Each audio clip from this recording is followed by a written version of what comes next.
for the records, this is a village boy turned international man, courtesy of British Council. Because in my first 30 years of existence, I never saw anywhere else other than Nigeria.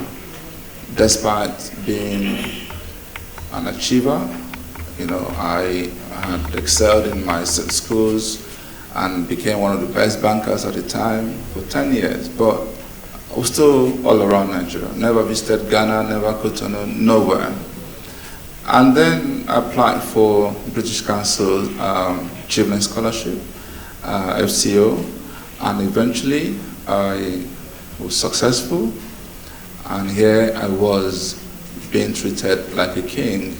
I got a brand new passport. Within days, I got my visa in there. And it wasn't just me, my wife and my 3-month-old baby as at that time. And off we went to England.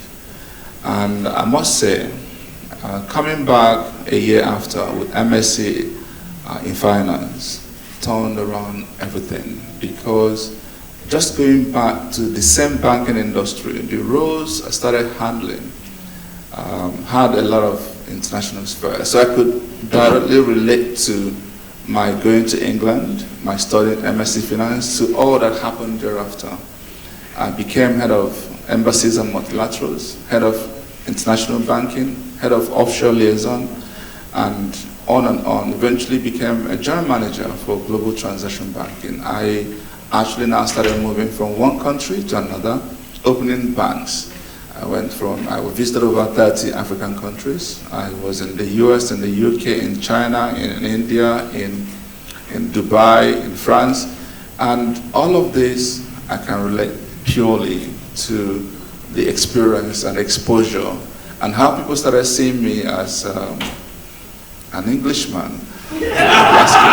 So quite frankly, and eventually, of course, getting to 2011 when I assumed the leadership of Transcorp Hotels, and the rest I can say is history. So I am particularly happy because I consider Achievement Scholarship the most prestigious you can find. For those who don't know, it's not just the money that they provide, it's actually the entire process. Getting to the university and you see somebody coming to check on you every single month, how you doing, and then you just you feel so proud and so welcome in a foreign country, and all of that is reason why I think it is indeed a scheme to beat in terms of scholarship, and there's also exposure worth having. The starting point of applying, usually you do an essay. It has to be an intelligent essay. It has to be an essay, not just that depicts who you are, but also where you're headed. It's important to always try and be ambitious, audacious, and impactful. You have to live a more purposeful life. You have to be able to show that your life has a meaning, and that meaning is not just about you, it's also about the other person. So once you can demonstrate that, and I remember one of the questions I was asked at my interview was, do you love politics? I thought it was a double-edged sword. I wasn't sure what to say, but I looked deep within and actually said to who asked me this question, why not? How long can we stand by the side and keep advising or criticizing? It's important at some point in my life, I have to go get it done. Have the ability to execute and actually lead. I honestly think an amazing job has been done over the years, and the point is how to sustain those great jobs.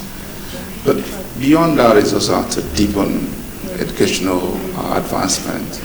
It's still a crisis that we face. There's a lot that we can do in that regard.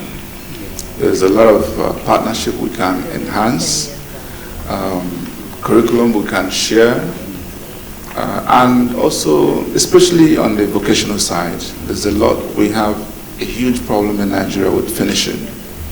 We need a lot of finishing skills, When I see, a lot of work being done by our craftsmen, I see a need for us to deepen our play in that regard.